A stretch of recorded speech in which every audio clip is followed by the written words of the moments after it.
감면을 들어갈게요. 감면을 하실 때 주의할 사항이 있어요. 1월 1일부터 현재까지 혹시 감면 받은 게 있습니까? 합산 문제가 있고 감면 종합 한도 문제가 있어요. 두 가지 체크해야 되고, 의뢰인한테 지금까지는 요거 하나만 팔았지만 연말까지 또 팔 겁니까? 이 말을 꼭 해줘야 돼요. 신고서를 반드시 줘야 돼요. 그래서 나중에 합산 신고 문제가 있으니까 또 하셔야 되고, 간혹 이런 경우가 있어요. 대토 감면을 했어요. 대토 감면했는데 대토 요건을 충족을 못할 경우가 있어요. 그죠? 그땐 아따 뜨거라 하시면 안 돼요. 근데 왜냐면 그 땅이 8년 작용이 될 수도 있어요. 그러면 8년 작용을 받을 거냐, 대토 감면을 받을 거냐는 본인의 선택이에요. 그러면 전화가 올 거예요. 대토 감면 대상이 아닌데요. 4년 이상 농사 안 지었잖아요. 4년도 안 되고 지금 3년 만에 팔았잖아요. 수용됐으면 관계없지만, 그럴 때는 아니야, 그거 대토 감면이냐, 8년 자연 감면할 거야. 그러면 예전에 대토 오기 전에 그 경작기간이 있을 거 아니에요. 그거 싹 더우면 8년이 넘는 경우도 있어요. 그 다음에 여러 필지를 팔 때 어쩔래? 이것도 문제가 생길 수가 있어요. 대토를 감면을 받을 거냐, 자연 감면을 받을 거냐, 내 선택이에요. 예, 선택이니까 A, B, C가 D, E, F로 바뀌었다. A와 F로 올 거냐, A와 D로 올 거냐, A와 E로 올 거냐, 내 마음이에요. 내 선택이에요. 그러니까 꼭 그거 검토해 주셔야 되고, 감면 한도는 그렇고요. 8년 자격농지 같은 경우 예를 들면 아버님이 계약금 상태로 받다가 중도금을 받고 잔금 청산을 하기 전에 이전 등기 안 한 상태에서 아버님이 돌아가셔 버렸어요. 그러면 그 재산은, 그 농지는 상속재산이에요. 계약금과 중도금 받은 건 현금 재산이에요. 대신에 계약금과 중도금 부채예요. 그리고 상속세 납세 의무자는 아들이 되는 거겠죠. 그 다음에 감면은 아버지 기준의 감면일까요? 상속인 기준의 감면일까요? 이제는 8년 자격 요건을 충족한 농지라고 가정을 합시다. 아버님이 대금 청산 또는 이전 등기를 해주고 돌아가셔 버렸어요. 그럼 아버님 기준으로 감면을 해야 돼요. 근데 중도금 상태에서 아버님이 돌아가셨어요. 그럼 이건 상속농지예요. 그러면 아버님이 농사 지은 기간, 엄마가 지은 기간 모두 포함해서 8년 자격농지 감면이 가능합니다. 예, 그래서 왔다 갔다 하니까 조심하시고, 이제는요, 여러 선배님들이 이러시다 보면 특히 강남 쪽에 다가구가 엄청나게 많아요. 특히 송파 쪽이나 강동, 그 다음에 역삼, 서초 쪽에 다가구가 굉장히 많습니다. 그럼 맨 처음에 해야 할 일이 뭐예요? 이걸 진정코 다가구인 단독으로 볼 거냐. 두 번째, 혹여 옥탑 문제 때문에 피로티의 1층에 있는 문제 때문에 이걸 다세대로 볼 것이냐. 세 번째, 다세대로 본다면 혹시 감면 대상이 안 될까? 예, 다가구일 때는 응당 다가구는 공동으로 선택하게 되면 5호 이상이 돼요. 왜? 다가구는 최대 몇 가구예요? 19가구니까 5호 이상이에요. 근데 절대 본인이 사는 집을 빼놓고는 85평방미터 넘지를 않습니다. 그러면 고가에 갈릴 염두도 없어요. 통째로 팔아버리면 고가에 걸리지만 호로 쪼개버리면 공동으로 선택하면 고가에 안 걸립니다. 그런 집들이 주로 요때 가장 많이 지어졌어요. 86년부터 2000년 사이에 지어진 집이 무지막지하게 많습니다. 그러면 혹여 이 집 말고 다른 집이 또 있을 수 있어요. 그러면 다른 집 팔 때 비과세를 못 받는다고 성급히 생각하지 마시라는 얘기예요. 혹여라도 다른 보유주택이 다가구고 5호 이상이다. 설령 다세대로 본다 하더라도 5호 이상이 걸리고 국민주택규모 이하고 86년 1월 1일부터 2000년 12월 31일살에 신축 완성된 주택이라고 한다면 한 세대가 그 집을 19가구를 다 쓸까요? 결코 안 해요. 한 세대는 본인이 살길 수도 있겠죠. 나머지 최대 19가구는 임대했을 겁니다. 그러면 그 집은 지금 100% 10년 이상 임대했어요. 그러면 양도소득세 100% 감면이에요.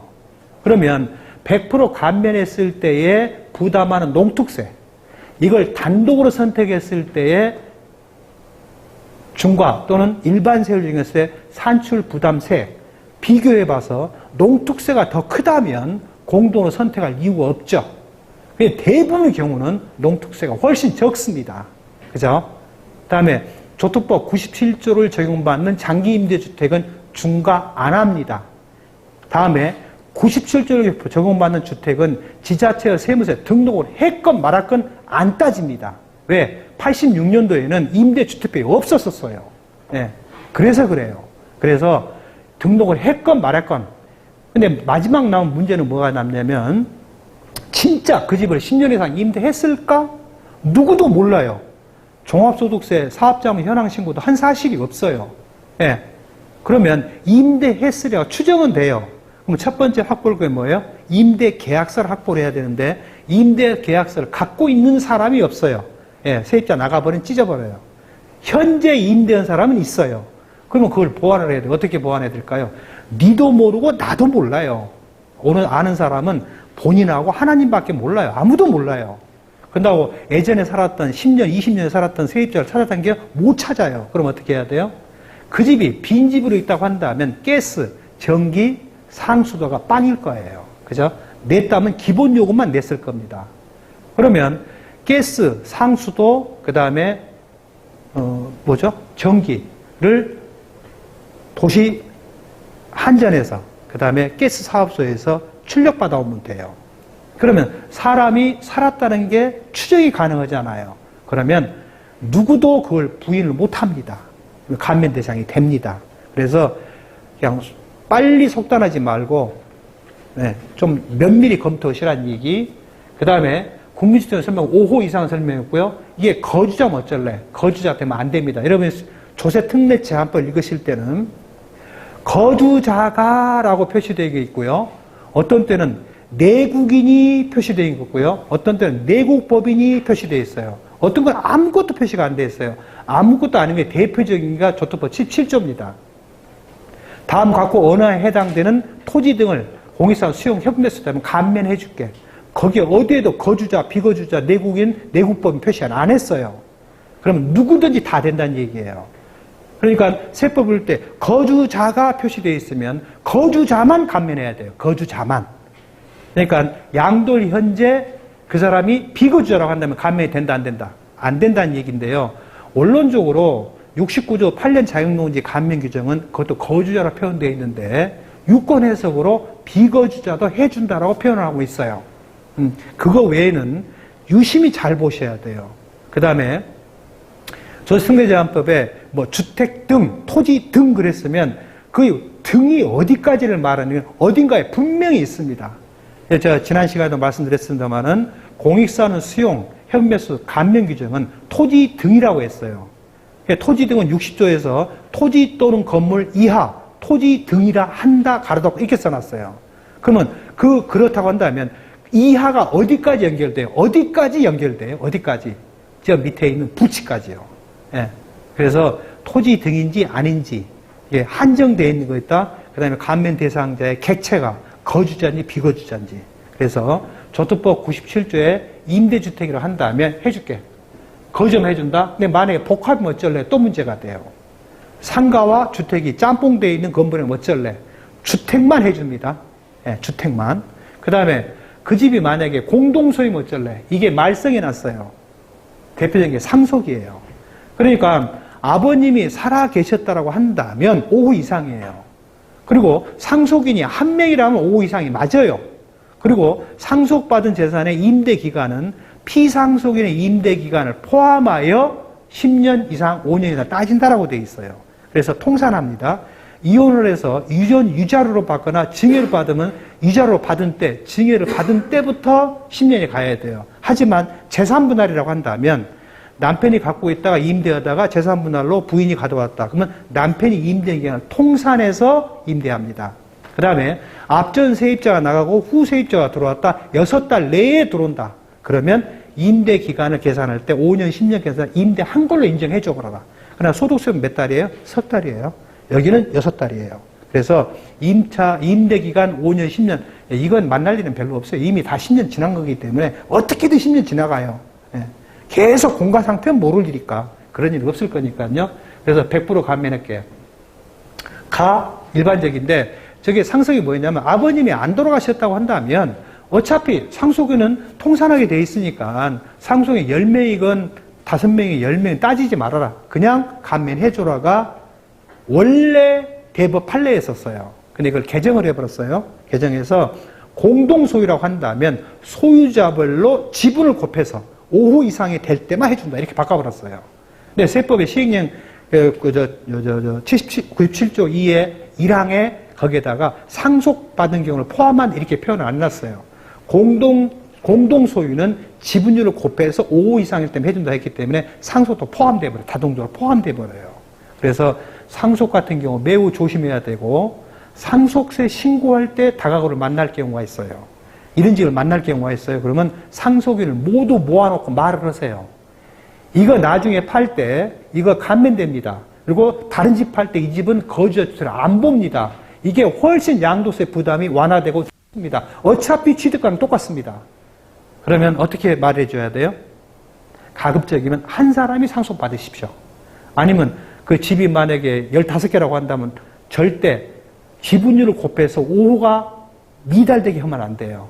예, 그렇게 상속을 받게 하게 되면 양도세 감면도 받고 다른 집 팔 때 비과세 받을 수도 있고 이거 받을 때 농특세만 내면 되고 여러모로 좋습니다. 그러니까 상속세 신고 받으실 때 또는 증여 신고할 때 증여는 조금 문제가 있어요. 증여는 증여 등기 접수일로부터 보유연수와 그다음에 임대연수를 따지기 때문에 그건 어려움이 있지만 상속받을 때는 그걸 좀 아까 제가 말씀드린 거 있죠. 누가 80억에 팔았는데 세 아들과 어머니가 상속받았다.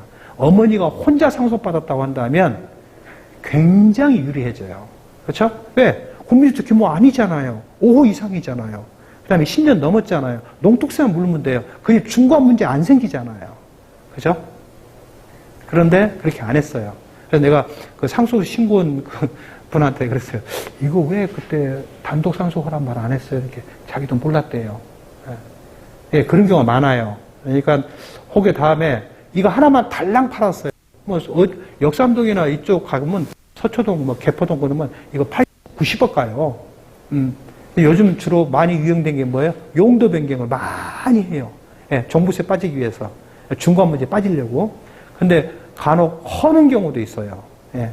예, 그러니까 꼭 그렇게만 생각하지 말고 우리는 오로지 양도세 중과 문제만 빠질 수 있는 방법만 생각하면 돼요. 그러다고 한다면 어떻게 돼요?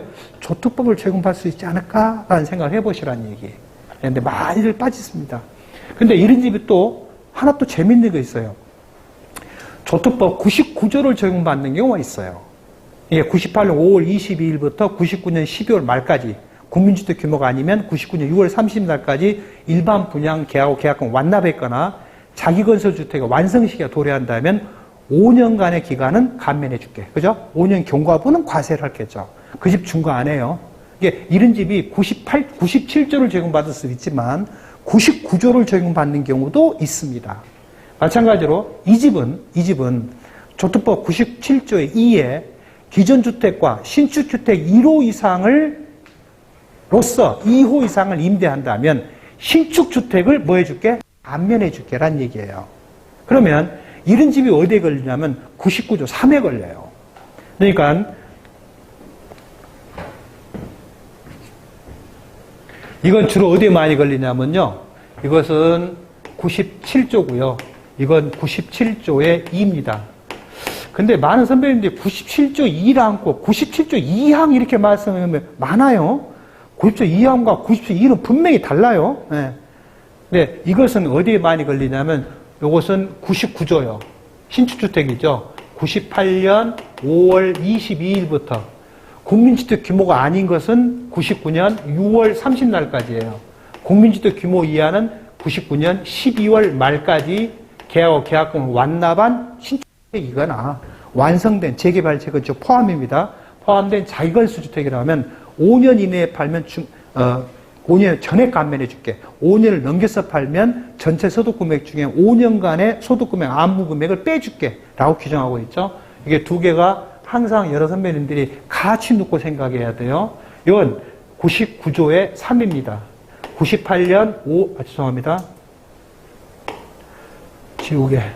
이것은 2001년 5월 23일부터 2002년 12월 31일까지 서울 과천 5대 신도시가 아닌 경우는 2003년 6월 30날까지 완성, 재개발, 재건축으로 완성되거나 자기건설주택이거나 이 기간 중에 계약금 완납한 주택이 있다면 5년은 전액 감면해줄게. 5년을 경과하면 전체 소득금액이죠. 5년의 안분 소득금액을 빼줄게 라는 규정이에요. 그래서 조특법 97조 2와 조특법 99조 3, 이 두 개는 항상 머릿속에서 염두에 두고 생각하시라는 얘기예요.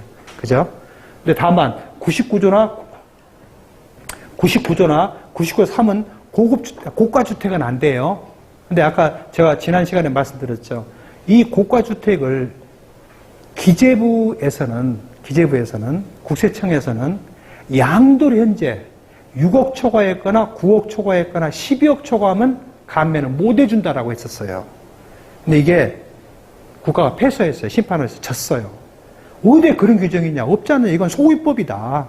2002년 12월 말 현재 또는 2000년 12월 말 99년 12월 말 현재 소득세법 시행령상의 아파트 연립타서 공동주택이라고 합시다.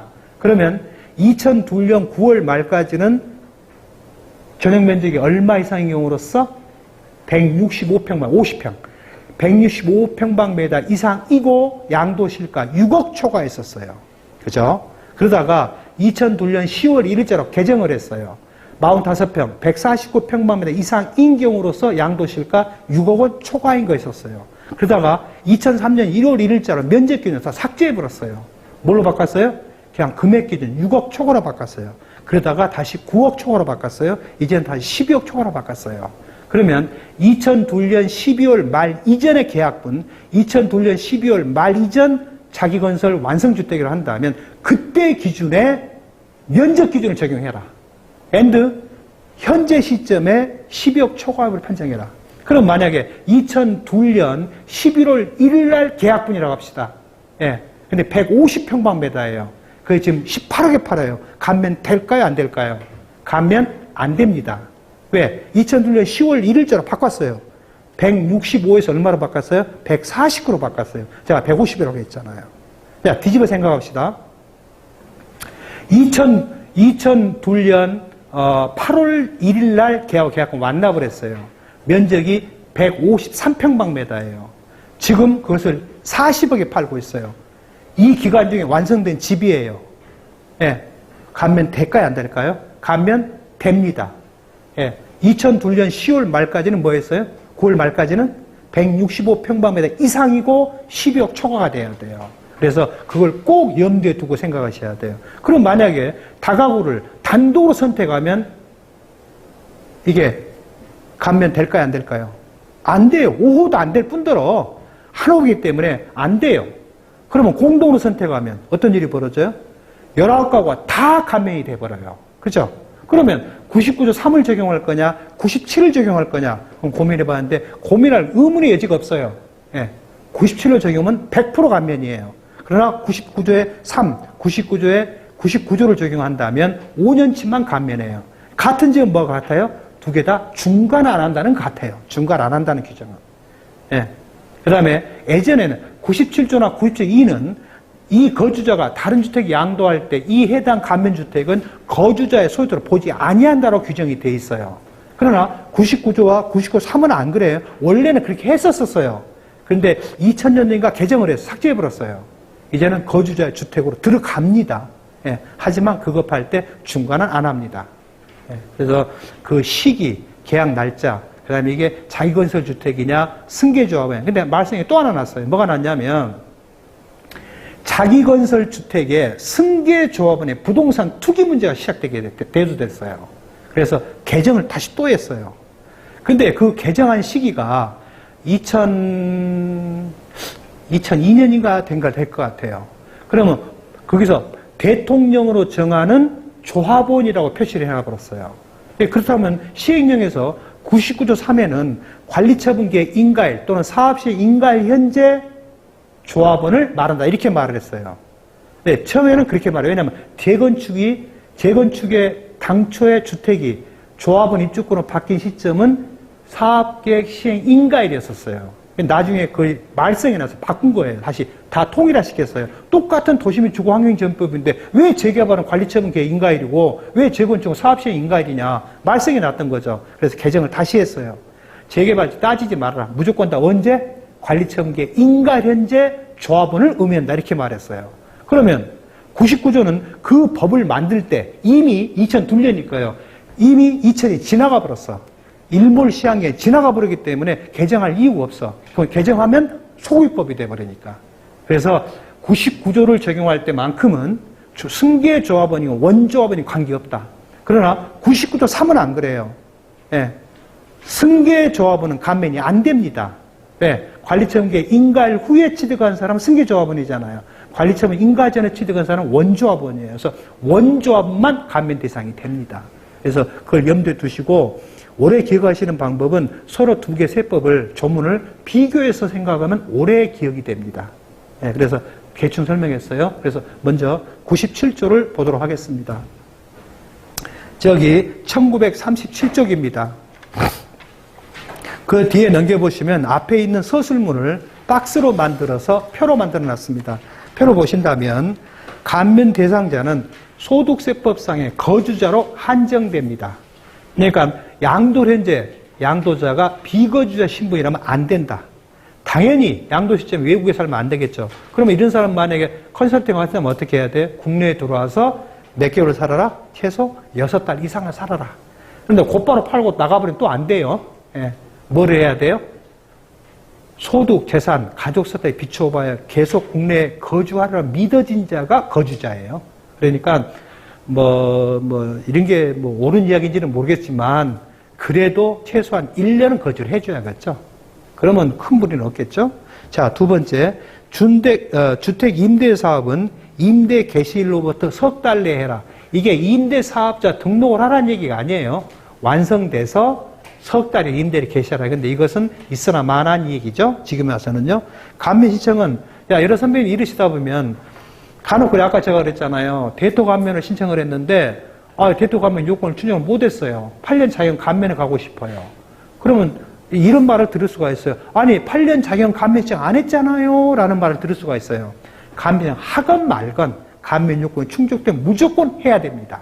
그게 통상적으로 법률용어 그걸 뭐라고 그래요? 적극적 감면이라고 하죠. 우리 조세특례제한법에 소극적 감면이 있어요. 소극적 감면은 요건이 충족했건 말았건 간에 뭐뭐한 경우에 하나여 감면한다. 하나여라는 한정된 표현이 있으면 그건 소극적 감면이에요. 충족을 못하면 감면 못해줘요. 대표적인 사례가 뭘까요? 99조의 2예요. 그러니까 2003년 4월 1일부터 2003년 12월 31일 사이에 13년이구나. 2004년 4월 1일부터 3월 1일부터 2000년 12월 말 사이에 1세대 1주택자의 주택을 취득하거나 신축한 주택을 분양받았거나 해당 주택 재개발 재건축은 안 돼요. 멸실로 새로 진 것도 안 돼요. 로서 관할 지자체장의 확인 도장을 받은 경우에 하나여 감면하다 이렇게 써놨어요. 그게 없으면 절대 안 됩니다. 그러니까 일반적인 경우로 한다면 감면은 하건 말건 감면 요건만 충족되면 감면이 된다. 예. 그냥 소득세부터 그래요. 과세특례 적용시를 제출해야 한다. 제출 안 해도 관계없습니다. 해도 무방하고 안 해도 무방해요. 그런데 우리는 어차피 제대로 일을 해줘야 되니까 꼭 그것을 확보를 반드시 하셔야 돼요. 그래서 만드신 게 좋죠. 자, 다음에 임대기간 5년 이상, 10년 이상이 있는데요. 5년 이상은 어쩔래? 그러면 기간 계산할 때 어쩔래? 자, 일반적으로 한다면 해당 임차자가 입주한 때부터 입주가 끝날 때까지 기간을 계산했고, 상속은 피상속인이 직전 피상속, 세법 어디에도 직전 피상속이라는 말은 없어요. 그래서 여러분 혹시 이런 경험이 있으신지 모르겠어요. 어떤 부동산을 취득해서 팔았는데 등기 원인이 본 게 유증으로 돼 있어요. 근데 그 사람이 법정 상속인이 아니에요. 근데 오늘 유증으로 상속을 받아서 한 달 후에 팔았어요. 주택이에요. 단기 양도로 갈까요? 아니면 망자가 취득한 때부터 계산해서 2년 이상이니까 중과세율 적용 안 하고 일반 세율 적용할까요? 후자 선택하면 절대 안 됩니다. 예, 상속받아 이렇게 표현했기 때문에 법정 상속이 상속받을 때만 말합니다. 예, 상황이 틀리기 때문에 여기서도 마찬가지예요. 그러니까 법정 상속인이 상속받았다고 한다면 피상속은, 직전 피상속인의 임대기간을 통산해서 따져줘라. 그 다음에 5호 미만 임대했다고 한다면 왜 어떤 경우 이런 경우가 있을까요? 극단적으로 합시다. 한 동에 5개 호가 있는 다가구예요. 근데 그 한 호에 본인이 살아요. 그 임대 안 했잖아요. 그죠? 그러면 5호 미만이 되잖아요. 그 5호 미만이 된 기간은 5년 이상, 10년 이상 임대 기간에서 빼버린다는 얘기입니다. 그래서 조심하셔야 돼요. 그래서 다가구 주택을 5호일 때는 조금 조심하셔야 돼요. 근데 이런 경우가 또 있어요. 원래는 1층에 2세대였었어요. 근데 사용 승인 받고 나서 4세대로 바꿔버렸어요. 그러니까 1층, 2층, 3층인데 1층이 2세대, 2층이 2세대, 3층이 1세대예요. 그 집주인이 살아요. 그런데 집주인이 사용 승인 나니까 1층을 4세대로 바꿔버렸어요. 2층도 4세대로 바꿔버렸어요. 어떻게 할 거냐? 해석은 가능하다. 공부상으로 안 되지만 실질이 맞다고 한다면 해줘라 라고 해석하고 있습니다. 그런 건 좀 조심하셔야 돼요. 자, 그 다음에 공가 상태 어쩔래? 아까 제가 6개월을 하겠는데 석 달이네요. 죄송합니다. 석 달을 수정할게요. 임대 기한은 밑에 보시죠. 감면 대상이에요. 86년 1월 1일부터 2000년 12월 말 사이에 신축된 주택인데 단독 공동 안 따진다. 요 기간 중에 신축됐다는 얘기는 자기건설 주택이겠죠. 자, 그런데 이런 경우가 생겼어요. A가 이 기간 중에 신축을 했어요. B가 이 기간 중에 그 집을 매수 취득을 했어요. 임대를 했어요. 자, A는 당연히 5년 이상 10년 이상 했다고 한다면 되겠죠. 그런데 B가 그 집을 취득해서 임대를 했어요. 5 이상 다 조건 충족해요. 그 다음에 완성시도 충족돼요. 그럼 B가 감면이 될까요? 안 될까요? 그런 경우 만날 수 있습니다. 보통 사람들 거의 10명이면 9명이 안 된다고 그래요. 근데 조특법 90조 어디에도 그런 말 없어요. 그 기간 중에 신축만 됐으면 돼요. 본인이 임대하건 남이 임대하건 그 기간 중에 신축된 것을 그 기간 중에 취득해서 지금 기준으로 10년 이상 임대했다면 감면 대상입니다. 그런 경우 그냥 지나가시면 안 돼요. 세법 어디에도 본인이 신축을 한 말은 어디에도 없어요. 어디에도.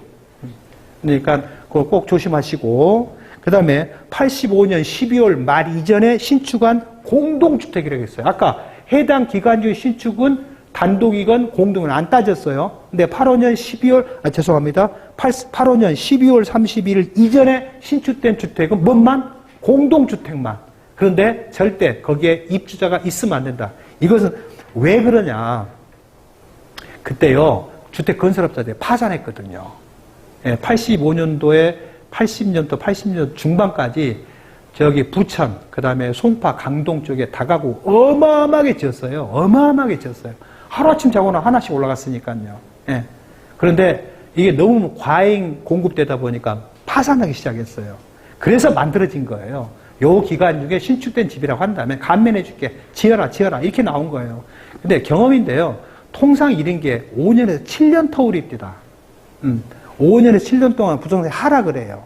하락이 끝나면 다시 5년에서 7년 동안 엄청나게 올라가요. 또 내려가요. 자꾸 템포가 빨라지더라고요. 그래서 5년, 7년 정도의 이 갭을 생각하면 또 뭐 내가 안타 칠 기회도 찾을 수 있겠죠. 아무튼 그래서 만들어지다 보니까 8월 10월 말이제 신축된 주택이라 한다면 공동주택이 한정되되 입주자가 있으면 안 된다. 세입자가 있으면 안 된다. 그러면 그렇다는 얘기는 뭐예요? 건설업자가 쓰러진다, 안 쓰러진다. 분양이 안 돼도 안 쓰러진다. 이 말이 되겠죠. 그러니까 그것을 안 해준다. 그 말이 되겠죠. 그 다음에 건설 임대주택, 매입임대주택인데요. 지금은 건설이건 매입이건 의미가 없어요. 그냥 10년 이상 임대했으면 100%니까요. 90세 적용받는 주택이라 한다면 100%예요. 그래서 여러 선배님들이 그것만 잘 조심하시면 돼요. 오른쪽에 1939쪽에 임대주택에 관련된 일반적인 내용들입니다. 이것은 무시하셔도 관계없어요. 원론적은 이런 이야기지만 왜 뭐가 제일 말썽이 났냐면요. 다가구 주택이 가장 말썽이 많이 났었어요. 각각 화장실, 싱크대, 안방, 그 다음에 출입문이 각각 구분 구획되어 있는데 왜 이것을 5호 이상이 안 됩니까? 자꾸 말썽이 난 거예요. 그래서 문을 열어버린 거죠. 공동주택으로 본인이 선택할 수도 있다라고 바꿔버린 거예요. 그 나머지는 생략하고요. 쭉 넘길게요. 저기 1947쪽이요. 1세대 1주택 비과세 규정을 적용함에 있어서 조세 특례 제한법 제97 적용받는 주택이 있다고 한다면 어쩔래? 그것은 해당 거주자의 소유토를 안 본다. 언제? 일반 주택 양도할 때만. 라는 얘기예요. 자, 그런데요. 해당 주택이 하나 고가주택이에요. 고가주택이면 감면도 되고 비과세도 돼요. 근데 국세청의 원래 해석은 감면과 비과세는 중복 적용을 못 해준다고 했었어요. 근데 이게 말썽이 났어요. 어디에 세법에 감면 종합 한도 규정에 비과세와 감면은 중복 적용한다는 말이 어디 있냐? 중복 적용 못 한다는 말이 어디에 있냐? 없지 않느냐? 그래서 결국은 바꿨어요. 예. 지금 12억, 예전에는 9억이죠? 9억 이하의 상단의 양도 차익은 뭐 해줘라? 비과세 해줘라. 9억, 12억 초과상 양도세 뭐 해줘라? 감면해줘라. 예. 그래서 중복 적용이 가능합니다. 그 이야기가 비과세 적용 특례와 이어지는 1948쪽에 고가주택의 비과세와 감면의 중복 적용 여부입니다. 중복 적용이 된다라는 얘기입니다. 그 다음에 여러 명 이르시다 보면 감면 종합 한도가 있어요. 예, 조심하셔야 돼요. 근데 이것은 감면 종합 한도 적용 안 합니다. 그러니까 그 조특법 131조에 쭉 열거돼 있죠. 그래서 제가 이 책에 저기 감면문 첫 부분에 있어요. 써놨어요. 그래서 5년 감면 한도가 있고 1년 감면 한도 표가 있으니까요. 표로 맞춰서 보셔야 돼요. 이게 시중에 프로그램이 지원한지는 모르겠습니다만은 예, 감면 한도 굉장히 조심하셔야 돼요. 자, 넘길게요. 이제는요. 저기 1953쪽이요. 다른 맥락은 다 똑같습니다. 맥락은 똑같아요. 이게 2000년 12월 말로 일몰이 돼버렸잖아요. 그래서 계속 주택경기가 오르지를 않는 거예요. 그래서 이걸 또 보완한 건데, 보완을 했는데 약간 미온적인 보완이에요. 뭐냐면, 기존 주택을 포함하여 1호 이상의 신축주택으로서 2호 이상이라고 한다면, 뭘 감면해 줄게? 기존 주택을 감면해 줄게? 이걸 감면해 줄게? 예, 뒤에 거. 신축주택을 감면해 줄게예요. 이게 이거 감면 아닙니다. 그러면 이걸 팔면 어쩔까요? 그럼 비과세, 극단적인 예로 이걸 A, 이걸 B라고 합시다. 그러면 A를 먼저 팔아야 돼요? B를 먼저 팔아야 돼요? A를 먼저 팔아야 돼요. 그럼 비과세 받죠? 근데 꼭 A가 꼭 먼저 파는 것은 아니죠. A를 팔면 세금 1억 내고 B를 먼저 팔면 세금을 2억을 낸다고 합시다. 그럼 당연히 A를 먼저 팔아야겠죠. 반대면 B를 먼저 팔아야겠죠. 그런데 제가 지난 시간에 말했습니다만은 A는 일반 주택이고요. B는 감면주택이에요. 세법이 그렇게 써놨잖아요. 일반 주택 양도할 때 감면주택은 거주자의 소유주택으로 보지 아니한다 이렇게 표현했어요. 89 1항 제3호를 적용할 때만큼은. 그 말은 뭐예요? A를 오늘 팔았어요. 두 개 다 2년 이상 보유했고 2년 이상 거주한 주택이 고가가 아니라고 합시다. 자, A를 오늘 팔았어요. 내일 B를 팔았어요. 그러면 B도 2년 이상 보유했고 A도 2년 이상 보유했으니까 내일 파는 B가 과세요? 비과세예요? 대부분이 비과세라고 그래요. 안 됩니다. 자, 뒤집어 생각합시다. 이걸 먼저 판다고 합시다. 이게 비과세예요? 과세예요? 과세예요. 그래서 감면은 받을 수는 있겠죠. 그렇죠? 내일 팔아요. 내일 요걸 팔아요. 이걸 내일 이걸 A를 팔아요. 그러면요? 비과세 될까 안 될까요? 비과세 돼요. 근데 뒤집어 팔면 비과세가 안 돼. 이유는 뭐냐면 거주자의 소주택으로 보지 않는다는 뭘 팔 때? A를 팔 때. 그렇죠? 그러면 이 말을 뒤집으면 이 B가 거주자의 소유주택을 본 때는 언제란 얘기가 돼요? A가 팔리고 나서 그 다음 날부터 B의 소유주택이 된다는 얘기예요. 그때부터 2년 보유를 해야 돼요. 근데 많이들 이것을 착각을 예, 이걸 그럼 하여튼 그래 해석도 있어요. 분명하게 이렇게 조심하셔야 돼요. 그래서 기본적인 맥락은 97조나 97조는 똑같다. 다만 틀린 것은 이 날짜가 틀려요. 99년 8월 21일부터 2001년 12월 말 사이에 신축된 임대주택으로서 기존 주택을 포함하여 2호 이상이라고 한다면 이 신축주택을 뭐 해줄게? 아니 감면해줄게 라는 얘기입니다. 그래서 그리고 이 집은 중과도 안 합니다. 그 다음에 이 집을 만약에 기존 주택을 먼저 판다고 한다면 이건 비과세 선행이 돼요. 그 다음날 이거 팔면 이거 과세입니다. 반대로 이걸 먼저 팔면 과세예요. 뒤에 팔면 이것은 비과세 됩니다.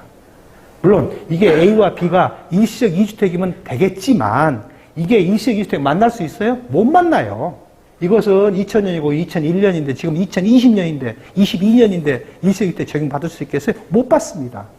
그래서 파는 수는 잘 계산해야 돼요. 어느 게 조세 부담이 더 완화될 수 있는지를 검토를 해봐야 돼요. 그 다음에 만약에 두 개 다 과세 대상이라고 한다면 두 개 다 과세 대상이라고 합시다. 그러다면 A가 중과돼요? 중과 안 돼요? 중과 안 됩니다. 왜 그러죠? 온리주택이잖아요. 유일한 일반 주택 하나예요. 요건 중과 안 한다고 했거든요. 그죠? 그러면 이것은 온리주택이니까 중과 안 해요. 이걸 팔아도 당연히 중과 안 해요. 그죠? 또 하나 있다고 합시다. C가 또 하나 있다고 합시다. C가 또 하나 있다고 한다면 A는 일반주택, B는 감면주택, C는 일반주택이에요. 그러면요? 그러면 A나 C를 팔면 중과 당할까요? 중과 안 할 수도 있어요. 과세 안 될 수도 있어요. 비과세일 수도 있어요. 만약에 A, C가 일시적 2주택이면 어쩔 거예요? A나 C가 선순위 상수주택 어떨 거예요? A가 C가 소득조특법상 농어촌주택, 소수편 농어촌주택, 그 다음에 상속주택이면 또 어떨 거예요? 그래서 속단하면 안 돼요. 어느 쪽으로 끌려갈지 누구도 몰라요. 그러니까 속단하지 말고 순식간에 머릿속에 계산을 해야 돼요. 아, A 일반주택, 아, C 상속받았네? 그러면 상속 개시일이 언제일까? 2013년 2월 15일 이후가 전이니까. 전이라고 하면 생각할 것도 없어요. 이후라고 한다면 HDC가 2000년 2월 13일, 2월 15일 전이까 후가. 그죠?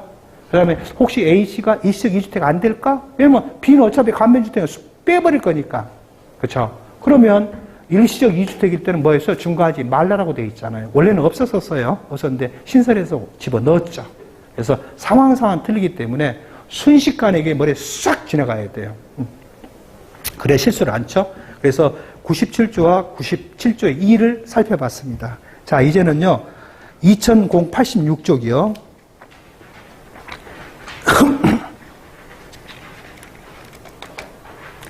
2086쪽이 아까 신축주택에 관련된 내용입니다. 여기 썼습니다. 99조가 98년 5월 22일부터 99년 6월 30일이 원래 행정부의 입법 예고 내용이었었어요. 근데 국회 재정위에서 문제가 됐어요. 어디서 문제가 됐냐면, 아니, 모든 주택을 이렇게 잘라버리면 안 되지 않느냐. 이것을 국민주택 규모 이하일 때만큼은 6개월 연장하자. 해서 국회에서 세법이 개정되면서 이게 추가된 겁니다. 그래서 통상적으로는 98년 5월 22일부터 99년 12월 말 사이에 다시 머릿속에서는 국민주택만 6달 연장되어 있지. 요 기간 중에 완성됐다면 이게 지금 99조 3과 99조를 동시에 같이 설명할 거예요. A점에서 기존 주택을 취득했어요. B점에서 관리처분계 인가가 났어요. 그 다음에 C점에서 완성이 됐어요. 완성은 이게 자기건설주택이에요. 예. 그러면 무조건 세 가지를 따져야 돼요. 임시사용승인일, 사용승인일, 실제주의 가장 빠른 날이 취득식이다. 내 집을 내가 짓는 거니까 조합에다 청상을 완납했건 안 했건 그것은 알 바 아니에요. 그것은 조합과 조합원 간의 채권 채무일 뿐이에요. 그걸 문제로 가지고 국가를 상대로, 세법을 상대로 눈을 흘릴 수도 있거든요. 자, C점이 5년이 되는 날이에요. 그 다음에 D점이 양도 시점입니다. 이럴 때 어쩔래가 이제 문제가 된 거죠. 그래서 재개발, 재건축을 이해를 한다면 일반 주택은 쉬워요. 자, B에서 관리처분하는 조합은 입주권 상태예요. 그 다음에 C점에서 완성이 됐다면 청산금을 납부하는 경우로서 완성주택의 양도차익 계산을 다시 해봅시다. 관리처분 인가전 양도차익이요. B점의 평가액 마이너스 A점 취득시가 또는 환산취득가 빼기 실기경비도 계산 공제 끝. 관리처분 인가 양도차익 완성주택 양도실가 빼기 B점의 평가액 빼기 납부한 청산 빼기 실제소득 끝. 청산금을 지급받았을 때 관리처분 인가전 양도차익이에요. 완성주택입니다. B점의 평가액 빼기 A점의 취득가 환산취득가 빼기 실경비 또는 계산공제 가로 닫고 곱하기 분수의 분모 B점의 평가액 분자 B점의 평가액 마이너스 지급받은 청산금. 관리처분 인가 후 양도차익 신축 완성주택의 양도실가 빼기 B점의 평가액 빼기 더하기 지급받은 청산금 빼기 실제 소요등기비 끝. 장기보유 특별공제 청산금을 납부한 경우로 한다면 관리처분 인가 후 양도차익을 곱하기 분수의 분모 B점의 평가액 플러스 납부한 청산금 분모에 놓고 분자에다가 B점의 평가액을 집어넣으면 뭐가 나와요? BC 구간의 관리처분 인가 후 양도 차익 중에 기존 부동산 양도 차익이 나오겠죠. 그것을 관리처분 인가전 양도 두 개를 더해버리면 다 기존 부동산 양도 차익이죠. 그러면 당초 취득한 때부터 신축 완성주택 양도일 때까지 보유 연수를 장특공제로 해줘버리면 되겠죠. 관리처분 인가 후 양도 차익 중에 아까 계산식인 관리처분 인가 후 양도 차익 곱하기 분수의 분모 B점의 평가액 플러스 납부한 청산금분의 분자에다 납부한 청산을 대입하면 납부한 청산금이 기여한 양도 차익이 쪼개져 나오겠죠. 그것은 관리처분 인가일로부터 양도일까지 장특공제를 해줘버리면 되겠죠.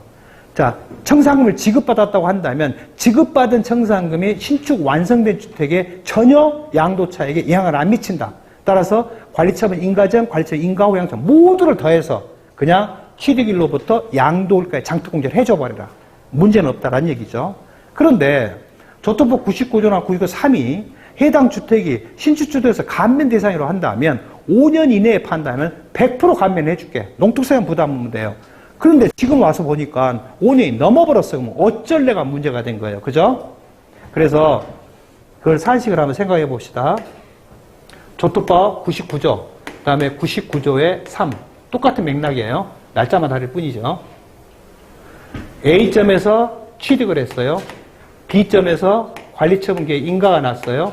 그 다음에 C점에서 완성이 됐어요.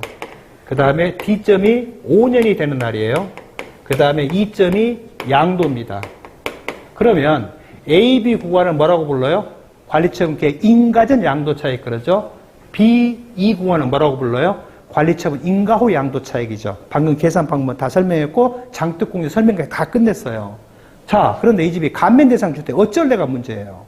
그러면 5년 이내 만약에 5년이 된 D점 앞에 이점에서 양도한다면 양도가가 얼마가 나오든 전액 감면이죠.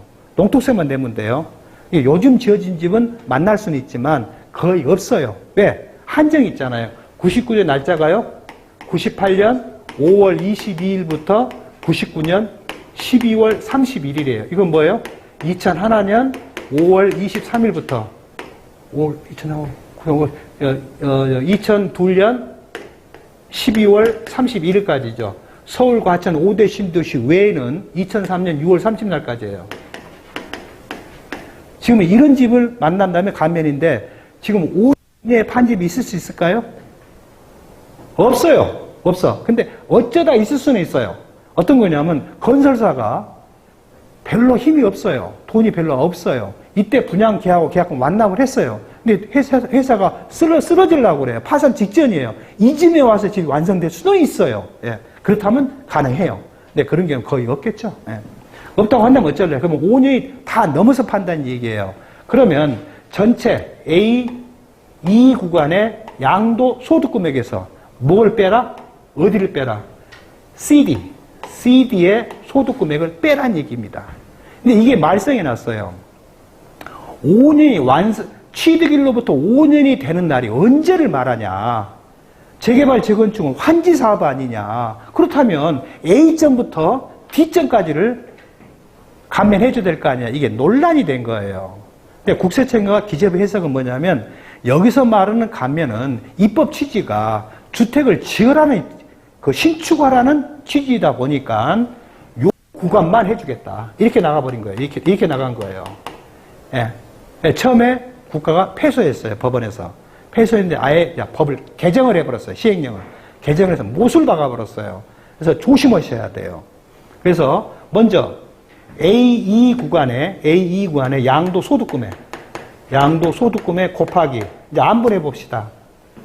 그러면 2점의 기준시가 마이너스 A점의 기준시가예요.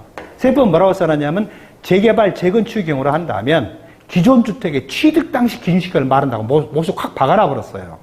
그 다음에 분자는 D점의 기준시가 마이너스 C점의 기준시가 이렇게 바꿔버린 거예요. 그래서 이거 조심하셔야 돼요. 이거요. 이거에 조심하니까 이 A가 적어지니까 어떻게 돼요? 당연히 이때보다는 적을 거 아니에요. 그죠? 적어지니까 어떤 일이 벌어져요? 분모값이 커지게 돼요. 커지게 되면 얻어지는 X값이 어떻게 돼요? X값이 자꾸 내려가게 돼요. 그죠? 그러면 감면된 소득금액 이게 어떻게 돼요? 자꾸 줄게 돼요. 예. 그래서 이 집은 조심하셔야 돼요. 이거 진짜 조심하셔야 돼요. 그래서 혹여라도 이런 경우가 있다면, 그 다음에 이런 집은 중과 안 합니다. 예. 그 다음에 이런 집이 1세대 비과세권 충족한 주택이에요. 그러면 9억, 12억 이하 상담 양도 차익은 비과세주고 12억 초과 상담 양도 차익은 뭐 해준다? 감면해준다. 그러면 감면세액에 농특세만 부담하면 되겠죠. 근데 감면도 다 하는 건 아니죠. 요것만 하죠. 그러면 감면세액을 어떻게 계산을 해? 이렇게 계산하면 돼요. 소득금액 나오니까. 빼버리니까 나오죠. 그러면 소득금액 5년치를 안 뺐을 때 산출세. 뺐을 때 산출세액 차이액이 뭐예요? 차이액이 감면세액이에요. 그 감면세액 20%를 농특세 부담하셔야 돼요. 무슨 뜻 이해되셨죠? 예. 근데 그런 경우가 간혹 실수하는 경우가 있습니다. 그래서 간혹 추징되는 경우가 많고요. 제일 많이 추징되는 경우가 요거 분모요. 요것을 가장 많이 추징당합니다. 주로 언제 요때 걸 넣어요. 요때 걸 집어넣는다고요. 이러면 안 돼요. 안 돼요. 예. 저걸 넣으라겠어요. 세법에 시행령에다가. 그래서 소득세법, 조특법 99조와 99조 3을 설명했어요. 혹시 질문 있으세요? 이것만 잘 기억하시면 돼요. 제가 대부분이 여러 선배님들 설명을 할 때 이런 표로 설명을 해요. 저도 이걸 뭐 외우긴 외우지만 표로 기억하면 절대 안 잊어먹어요. 예. 그래서 저는 수평선을 굉장히 많이 쓰는 편입니다. 그리고 두 번째는 모든 것을 읽어보고 나서 상자 박스에다 집어넣습니다. 그러면 그 박스를 이해만 하면 외우지 않아도 돼요. 세 번째, 그걸 오래 기억하는 방법은 세법전에 양식을 자주 보세요. 양식을 자주 보시면 양식 내용이 세법 내용을 아주 축소해 놓은 거예요. 양식을 제대로만 이해한다면 쉽습니다.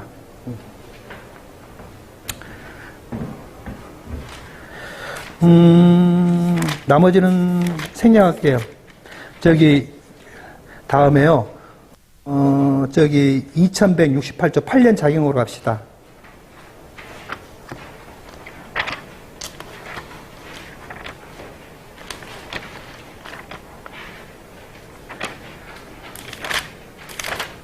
(8년) 작용이요. 여러 선배들이 조심할 사항이 있어요. 8년 작용 그러면요. 감면이 아니냐 이게 판단하기에 앞서서 맨 처음에 해야 할 일이 항공사진을 먼저 보십시오. 예. 저도 교육원에서 강의할 때마다 그걸 굉장히 강조를 해요. 항공사진을 뭐 어떤 이점이냐. 첫 번째, 해당 토지가 양도리 현재 농지여야 돼요. 그럼 농지는 어디까지가 농지예요? 전답, 과순, 수로, 농로, 국어, 농막, 퇴비사, 양수장, 지소, 소호. 예, 11가지예요. 국어가, 여러분 국어를 잘 모르실 거예요. 전라도 사투리를 말하면 꼬랑창이에요. 그러니까 논으로 들어가는 물기를 대기 위한 조그마한 소로 도랑이에요, 도랑. 예, 그걸 국어라 표시했는데 이건 일본식 용어 표현이에요. 근데 어쩔 수 없어요. 지금 현행 예전에 지적법이요. 공간 법률명이 바뀌었는데요. 지적법상에 하나의 지목이 있습니다. 국어요. 국어. 그것은 하여튼 논밭으로 물을 대기 위한 조그마한 도랑을 국어라고 표현합니다. 그 다음에 농막. 여러 선배님들 이러시다면 농막 많이 만날 거예요. 농막의 원칙을 먼저 알으셔야 돼요. 농막은 절대 토지하고 건물이 붙어 있으면 안 됩니다. 붙으면 안 돼요. 떨어져 있어야 돼요. 다시 말해서 언제든지 기준기로 들어서 옮길 수 있는 이동식이 돼야 돼요. 두 번째, 그 농막은 전용 면적이 절대 20평방미터가 넘어서면 안 돼요. 넘어서면. 예, 거기에 설령 주거 생활할 수 있게끔 화장실도 있고 싱크대도 있고 난방도 들어오도록 관계는 없어요. 20평방미터만 안 넘으면 되는데 요즘 많이 보급되는 게요. 다락형이 많이 보급이 돼요. 그것은 정착 면적 기준으로 수평 투면적 기준 20평방마다 말합니다. 그 다음에 세 번째, 관할 지자체 가설 건축물 축조 신고를 합니다. 그러면 가설 건축물은 등기가 불가능한 재산입니다. 대법원 규칙에 판넬 구조 건물은 등기가 불가능한 자산입니다. 여러분들이 이러시다 보면 미등기 양도에 걸리는 경우가 왕왕이 많이 있어요. 그런데 가설건 축조 신고를 했는데 등기는 안 돼 있어요. 그건 등기가 하고 싶어도 본인이 못합니다.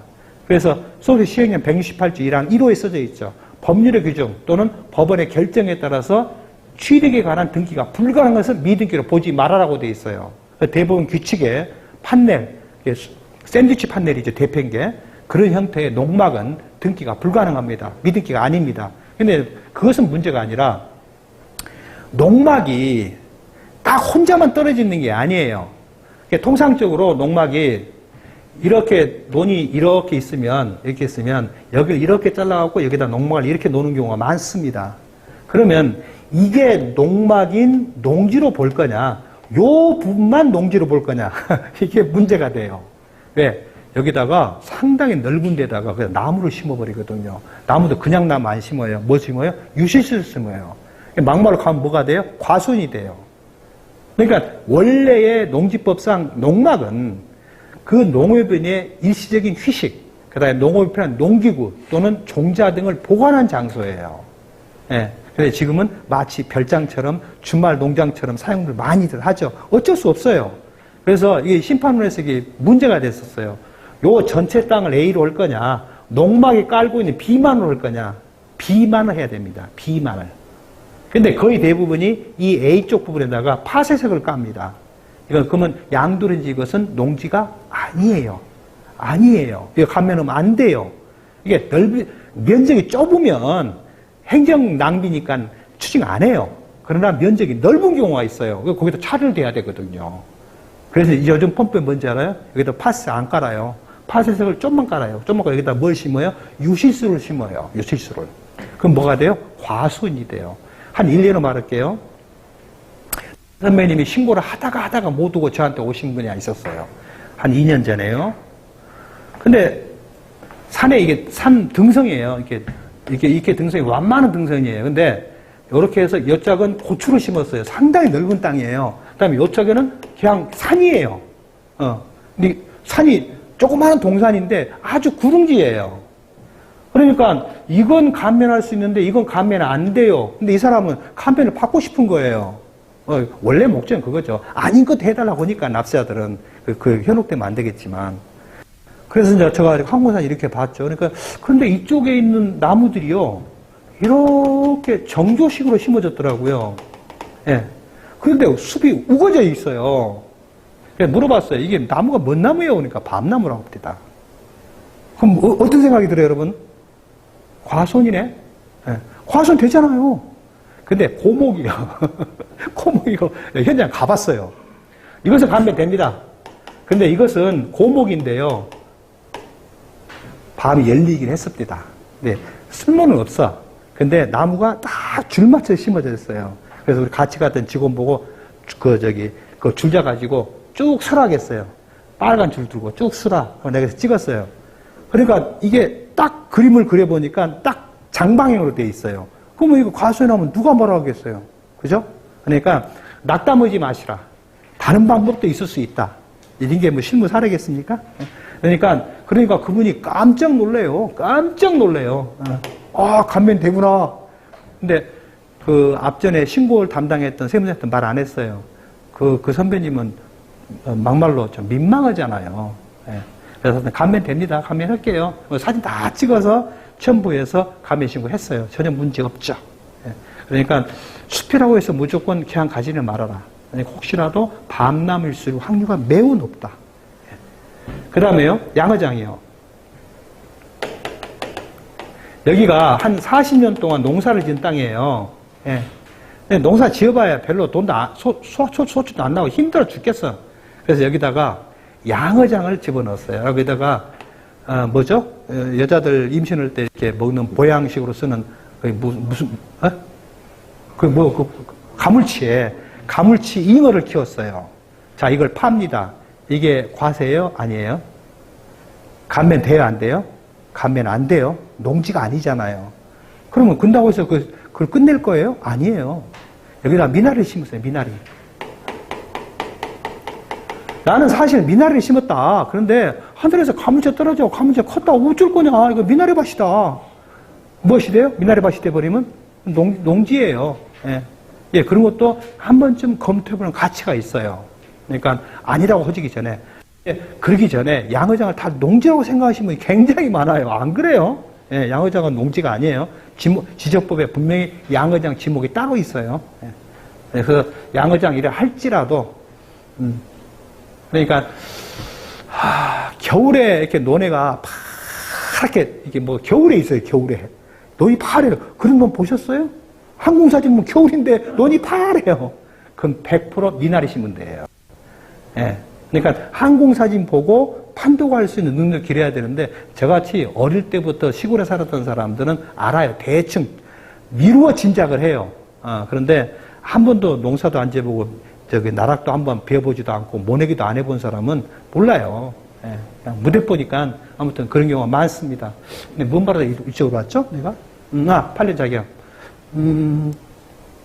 그래서 맨 처음에 농진이 아닌지를 먼저 확정을 하는데요. 반드시 연도별로 보세요. 연도별로 보시되 거의 대부분이 경지정리가 된 농지가 대부분입니다. 그렇기 때문에 그때는 반드시 뭘 봐야 돼요? 또 로드뷰를 보셔야 돼요.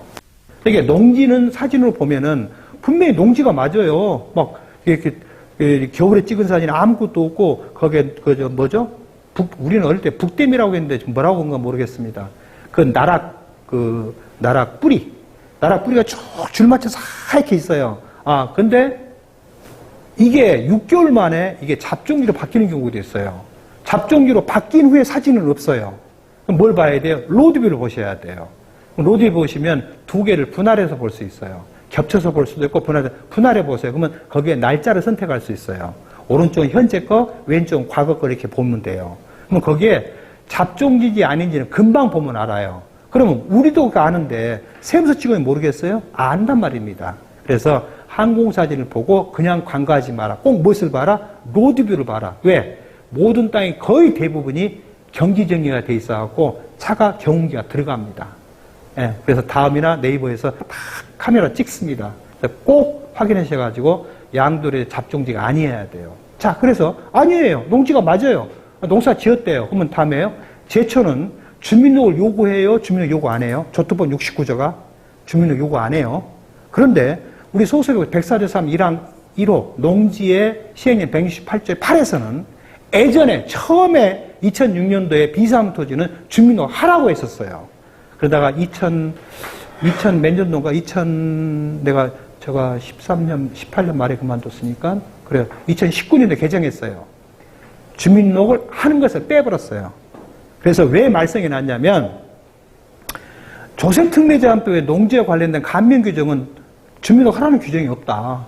모순이 생긴 거예요. 조특법으로는 감면이 되면 세금을 안 내는데, 여기 와서는 뭐가 돼요? 비상용이 되니까, 세율을 많이 올리면 못 들 거예요. 그죠? 네, 그게 말썽이 난 거예요. 그래서 통일화시킨 거예요. 그래서 소득세법상의 비상토지의 농지에 관련 주민은 안 해도 됩니다. 조특법 69조, 70조의 대토감면이나 자격농지 감면 규정에 주민등록 안 해도 됩니다.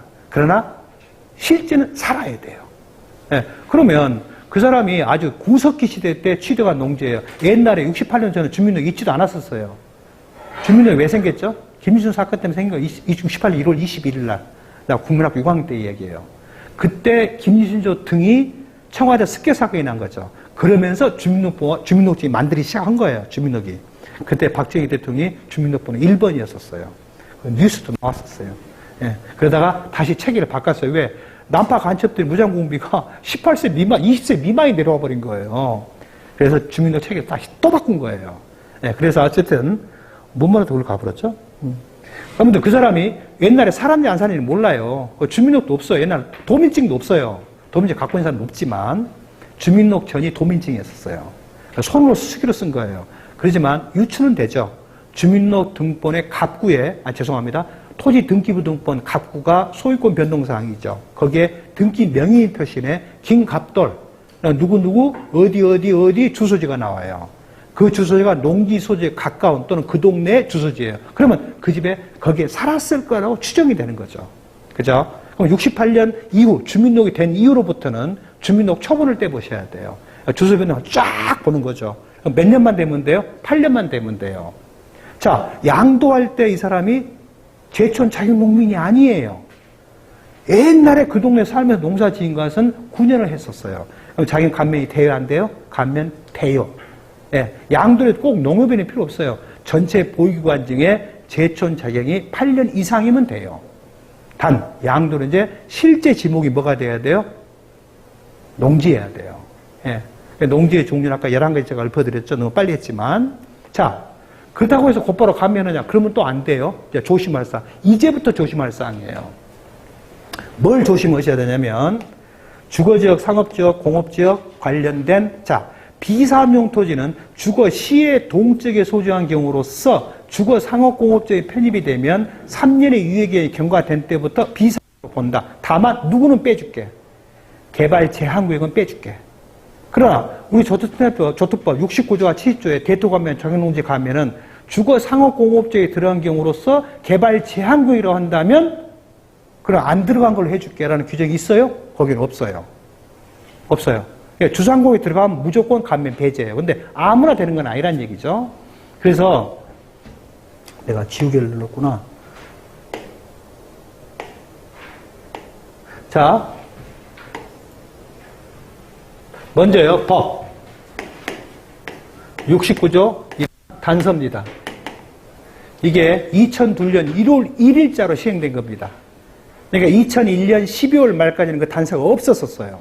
근데 2002년 1월자 시행이 되면서 해당 토지가 주거지역, 상업지역, 공업지역, 그 다음에 환지에 따른 농지 외의 지목으로 환지 애정지 공고가 된다고 한다면 대통령령이 정하는 금액을 감면해 줄게. 그 말을 뒤집으면 대통령령이 정하는 것이 아닌 금은 감면 안 해줄게. 이 이야기예요. 그래서 2002년 1월 1일 이후에 주거, 상업, 공업지역에 편입이 되거나 농지 외의 지목으로 환지 애정지 공고가 난다면 그때부터 A점에서 B점까지의 양도로 한다면 요 기간의 소득 금액은 감면을 못 해준다. 감면 못 하겠다. 라는 얘기예요. 그러면 여기서 5점에서 취득했다면 여기서 여기까지는 뭐 해줄게? 이건 감면해 줄게. 라는 얘기예요. 그죠? 이거 잘 기억하세요. 근데 부칙에서 뭐라고 써놨냐면 2001년 12월 말 이전에 주상공에 들어갔다. 환지 외에서 농지 외의 지목으로 애정지 공고 났다고 한다면 그건 종전 규정을 따른다. 종전이 있어요? 없어요? 종규정이 없어요. 예, 감면해야 돼요. 그런데 령 66조요. 66조 사항에 이런 경우는 감면을 못 해주겠다. 예. 그래서 서울특별시, 광역시, 가려울고 군적 제외, 도농복합형태시의 읍면 제외, 제주특별자치법에 따른 행정시의 읍면 제외. 그 싹 믹싱은 뭐가? 죄송합니다. 그 세종은 없어요. 요걸 싹 더우면 뭐가 돼요? 싹 더우면 그냥 시의 동지역이에요. 시의 동지역. 자, 이로 시의 동지역에 소지한 토지로서 주거지역, 상업지역, 공업지역에 편입이 되어 3년을 경과하면 감면 배제예요. 100% 배제예요. 100% 배제예요. 그 다음에 2호요. 만약 해당 토지가 농지 외의 지목으로 환지 애정지 공고가 났다면 플러스 3년이 지나면 완전히 감면 100% 배제하겠다. 그러나 환지 청산금을 지급받는 경우는 안 한다. 자, 차이점이 뭐예요? 조특법 69조 1항 단서의 차이점이에요. 여기에 시의 동지라는 말이 있어요, 없어요? 없어요. 그냥 주거 상업 공업지역이에요. 그러면 읍면이 있건 말건 통째로 편입이 되면 안 된다. 예. 그러면 극단적인 예로 A점에서 주상공에 들어갔어요. 읍면에 있어요. 여기 A-점에서 만약에 취득했다고 합시다. 읍면에 있어요. 감면 돼요, 안 돼요? 한 푼도 안 돼요. 근데 만약에 2.5- 요점에서 만약에 취득했다고 합시다. 예. 읍면지역이에요. 소지지가. 읍면지역이에요. 감면 돼요, 안 돼요? 조특법에 관한 감면 대상입니다. 왜? 2001년 12월 말 이전에 주상공에 들어갔잖아요. 그죠? 예. 부칙에서 2002년 1월 1일 이후 주상공에 편입되거나 농지 외의 지목으로 환지 애정된 토지로 한정한다. 그 전에 지정된 것은 종전 규정에 따른다라는 얘기예요. 그럼 여기는 시의 동이란 말이 없어요. 여기는 시의 동이 있어요. 근데 재밌는 게 하나 있어요. 비사업용 토지에 시의 동적에 주상공에 들어간 경우로서 개발 채용을 제외하고 3년을 유예한 뒤에 나중에 팔 때 비사업용 여부를 판정한다 라고 돼 있어요. 거기에 세종특별자치시가 있을까요, 없을까요? 비사업용 토지에는 시의 동지역에 세종특별자치시가 들어 있습니다. 그러나 조특법 69와 70조는 세종특별자치시가 없어요. 없어요. 네, 그 조심하셔야 돼요. 그 이유가 뭐냐? 행복도시가 아니지. 행정중심도시 개발은 특별법인가? 거기에서 이걸 만들면서 관련된 제약을 해주면 안 된다. 이렇게 표현을 했어요. 제약은 안 한다 이거예요. 그래서 거기에 있는 시의 동적일지라도 주상공에 편입해서 3년 지나버리면 감면 배제입니다. 그런데 옛날 읍면이었을 때 공주군 영기군이었잖아요. 읍면이었을 때 2002년 1월 1일 전에 주상공에 들어갔어요. 지금은 동으로 바뀌어버렸어요. 그죠? 그러면 지금도 바뀌었지만 아예 60조 사항 1호에다가 서울 세종특별자치시는 열거를 안 했어요. 열거를. 아예 안 했어요. 그러니까 세종특별자치시는 언제 팔아도 뭐다? 감면해준다. 하지만 2002년 1월 1일 이후에 주상공에 들어갔으면 안 됩니다. 그 부분은 안 됩니다. 약간 차이점이 있어요. 이게 주의할 사항은 본법은 시의 동이라는 말이 없다. 여기 환지 예정지건, 여기 환지지건 시의 동에 구분이 없다. 그 다음에 여기도 구분이 없지만 여기도 구분이 없다라는 얘기입니다. 조심하셔야 돼요. 그래서 충분히 이해됐으리라고 보여지고요. 제가 한 예를 들겠습니다.